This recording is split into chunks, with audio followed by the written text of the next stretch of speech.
Assalamualaikum warahmatullahi wabarakatuh. Perkenalkan, nama saya Arni dan rekan saya Kotrunada, kami dari kelompok 1.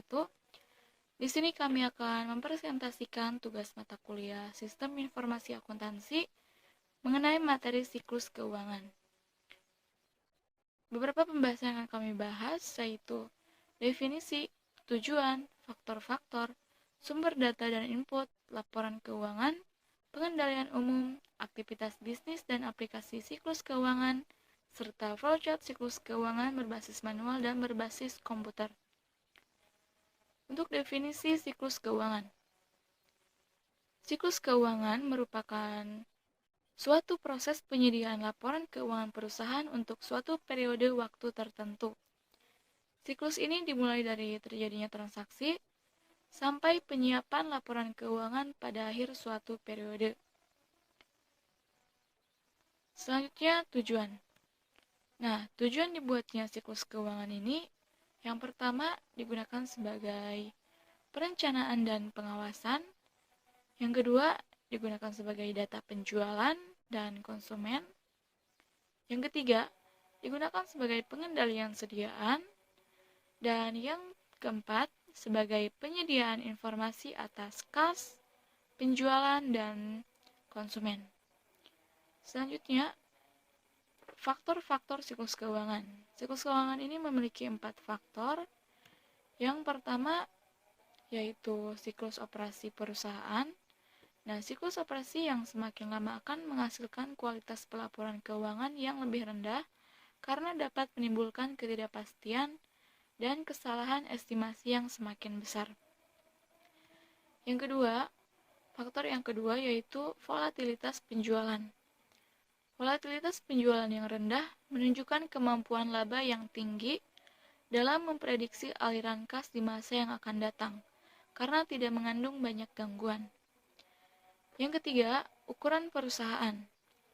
Nah, perusahaan yang besar memiliki kestabilan dan operasi yang dapat diprediksi lebih baik, yang menyebabkan kesalahan estimasi yang ditimbulkan kecil. Yang keempat, ada faktor umur perusahaan. Nah, semakin tua umur perusahaan, maka semakin sedikit variabilitas akrual diskresioner sehingga efeknya pada kualitas pelaporan keuangan tinggi. Selanjutnya, sumber data dan input pada siklus keuangan ini. Yang pertama, bersumber dari transaksi eksternal yang bersifat rutin.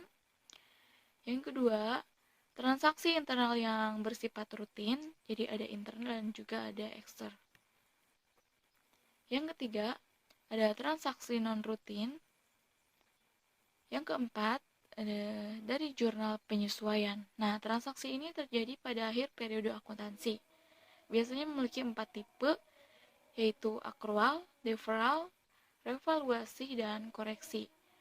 Sumber data dan input yang lain juga terdapat dari jurnal pembalik dan juga dari jurnal penutup. Nah, untuk slide selanjutnya akan dipaparkan oleh rekan saya. Oke, jadi di sini saya Kotrunada Asyokfoni akan melanjutkan presentasi dari rekan saya. Jadi di sini adalah laporan keuangan. Nah, laporan keuangan itu terdiri dari jurnal penerimaan, di mana jurnal penerimaan ini merupakan suatu jurnal khusus yang digunakan untuk tujuan pencatatan kas yang diterima oleh suatu bisnis dari sumber manapun. Kemudian yang kedua, ada buku besar. Jadi buku besar ini merupakan alat yang digunakan untuk mencatat segala bentuk perubahan yang terjadi pada suatu akun yang disebabkan karena adanya transaksi keuangan. Kemudian yang ketiga, ada neraca atau yang biasa dikenal sebagai laporan posisi keuangan. Nah, laporan ini sistematis, jadi dia itu mengenai aktiva, utang maupun modal suatu perusahaan pada suatu periode tertentu. Kemudian yang keempat ada laporan laba rugi. Nah, seperti namanya, laporan keuangan ini tuh mengukur keuntungan atau kerugian suatu perusahaan dalam periode waktu tertentu. Kemudian ada 3 laporan keuangan utama yang dibuat oleh perusahaan. Yang pertama ada neraca, kemudian ada laporan laba rugi, kemudian ada laporan arus kas. Nah, ketiga laporan tersebut digunakan oleh pihak lain yang berkepentingan. Contohnya seperti pemegang saham, kreditur, pemerintah, dan analisis keuangan. Kemudian ada pengendalian umum. Beberapa pengendalian umumnya yaitu ada pengendalian akuntabilitas aset, pengendalian praktik manajemen, pengendalian operasi pusat data, pengendalian otoritas, pengendalian organisasional, dan pengendalian dokumentasi. Kemudian di sini ada aktivitas bisnis dalam siklus keuangan. Jadi di sini ada transaksi, ada pembuatan bukti asli, pencatatan dalam buku harian atau jurnal, pencatatan buku besar dan buku tambahan, neraca lajur, laporan keuangan, jurnal penutup, dan neraca saldo setelah penutupan. Di sini sedangkan aplikasinya itu digunakan dalam sistem pemilikan, sistem catatan jurnal, kemudian ada sistem pelaporan keuangan. Nah, kemudian untuk flowchart siklus keuangan sendiri ada dua, yaitu manual dan komputer. Yang pertama ada flowchart siklus keuangan konvensional berbasis manual. Jadi dia ini secara umum siklus keuangan SIA ini dapat diartikan sebagai langkah-langkah atau proses akuntansi untuk menghasilkan informasi keuangan, mulai dari transaksi sampai penyajian laporan keuangan tersebut. Jadi siklus akuntansi itu diawali dari adanya transaksi. Jadi transaksi ini merupakan titik awal untuk memulai proses akuntansi. Jadi ada atau tidak adanya aktivitas pencatatan akuntansi itu bergantung pada ada atau tidaknya transaksi yang dilakukan oleh perusahaan. Contohnya seperti membeli maupun menjual. Nah, transaksi yang dilakukan ini harus memiliki bukti atau dokumentasi. Jadi dokumentasi ini merupakan syarat mutlak untuk mengakui keberadaan transaksi tersebut. Tanpa adanya dokumentasi, maka suatu transaksi tidak dapat diakui. Nah, kemudian dokumentasi ini dicatat atau dijurnal ke dalam buku harian umum yang untuk merekam transaksi perusahaan pertama kalinya. Kemudian dari buku harian umum ini akan diteruskan atau diposting ke dalam buku umum besar. Nah, buku besar ini digunakan untuk mengklasifikasikan perkiraan per jenis. Jadi ketika kita belum memiliki informasi yang lengkap dalam buku harian tentang mutasi dari sebuah perkiraan, maka dalam buku umum ini kita dapat mengetahuinya. Nah, kemudian selain buku umum ini ada buku pembantu. Jadi buku pembantu ini digunakan untuk cross check dengan buku besar umum, di mana buku pembantu ini dasar pencatatannya itu langsung dari bukti asli sehingga daya kontrolnya terhadap buku umum itu tinggi.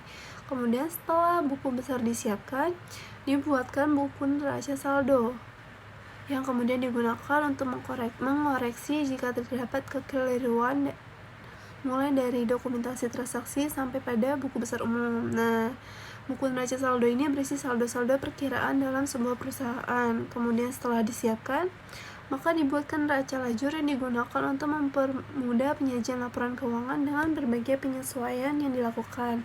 Dari neraca lajur tersebut, dihasilkan laporan keuangan yang terdiri dari 5 bagian, yaitu ada neraca, laporan laba rugi, aliran kas, laporan ekuitas, dan catatan atas pelaporan. Kemudian sekarang saya akan melanjutkan ke flowchart siklus keuangan berbasis komputer, di mana dia ini jauh lebih singkat. Jadi dari semua dokumen sumber transaksi itu langsung dicatat ke dalam buku harian umum. Jadi khusus untuk dokumen sumber transaksi utang dan piutang, selain dicatat ke dalam buku harian umum, juga dicatat ke dalam buku besar pembantu sebagai buku kontrol terhadap buku besar umum utang dan piutang. Kemudian setelah itu diposting semua perkiraan tersebut ke dalam buku besar umum. Saldo utang dan piutang dalam buku besar umum akan dibandingkan dengan saldo utang dan piutang dalam buku besar pembantu. Nah, setelah itu dapat dihasilkan catatan akuntansi berupa neraca saldo dan laporan keuangan. Dengan demikian, proses akuntansi berbasis komputer jauh lebih singkat. Dan untuk offline sistemnya sendiri, dia itu prosesnya dijalankan secara bertahap. Jadi dengan kata lain, proses menjurnal atau mempostingkannya didasarkan pada waktu tertentu. Nah, demikian presentasi dari kelompok kami. Semoga ilmunya dapat bermanfaat. Mohon maaf apabila ada kesalahan. Terima kasih. Wassalamualaikum warahmatullahi wabarakatuh.